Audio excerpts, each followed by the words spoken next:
आया हूं कि अभी अभी कल तक आप लोगों ने बड़े धूमधाम के साथ, पूरी श्रद्धा और आस्था के साथ छठ का महापर्व मनाया है। अब जहां तक बिहार का प्रश्न है, तो बिहार चुनावी महापर्व की तैयारी कर रहा है। मेरे बहनों भाइयों, इस बिहार के इस बार के चुनाव में मुद्दे पूरी तरह से साफ है।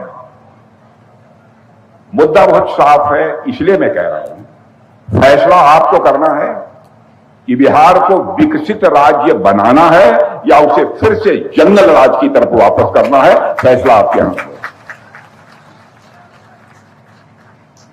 और बिहार विकसित बिहार बनेगा तो विकसित भारत बनने से दुनिया की कोई ताकत हमको रोक नहीं सकती।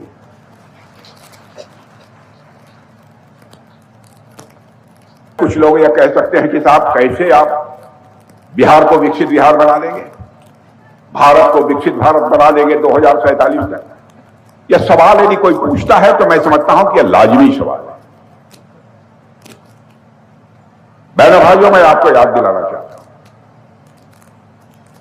2014 में जब हमारी सरकार बनी थी मोदी जी के नेतृत्व में, तो उस समय धन दौलत के आकार के मामले में, जिसे कि अंग्रेजी में इकोनॉमी की साइज कहते हैं, धन दौलत के आकार के मामले में हमारा भारत दुनिया के देशों में 11वें स्थान पर था।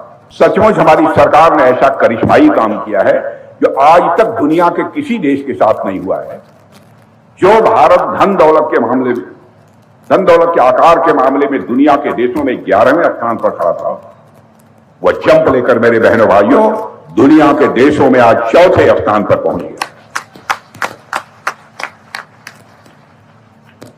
एक मॉर्गन स्टैनले मानी जानी दुनिया की फाइनेंशियल फर्म है, वह अब दावे के साथ कह रही है कि भारत जिस तेजी के साथ आगे बढ़ रहा है, अब भारत को साल 1.5 साल के अंदर ही आर्थिक दृष्टि से, धन दौलत के मामले में दुनिया में तीसरा देश बनने से दुनिया की कोई ताकत रोक नहीं सकती। इसीलिए मैं कहता हूं, बिहार को भी विकसित बिहार यदि कोई बना सकता है तो केवल एनडीए बना सकती है। भारत के प्रधानमंत्री मोदी जी बना सकते हैं और यहां के मुख्यमंत्री नीतीश कुमार। बहनों भाइयों, आप कहेंगे कि 20 वर्षों से नीतीश कुमार यहां पर काम कर रहे हैं, लेकिन आपको इस सच्चाई को भी स्वीकार करना पड़ेगा, जंगल राज से बिहार को काफी हद तक, मैं दावा नहीं करना चाहता, पूरी तरह काफी हद तक जंगल राज से बाहर लाने में नीतीश कुमार जी ने कामयाबी हासिल की।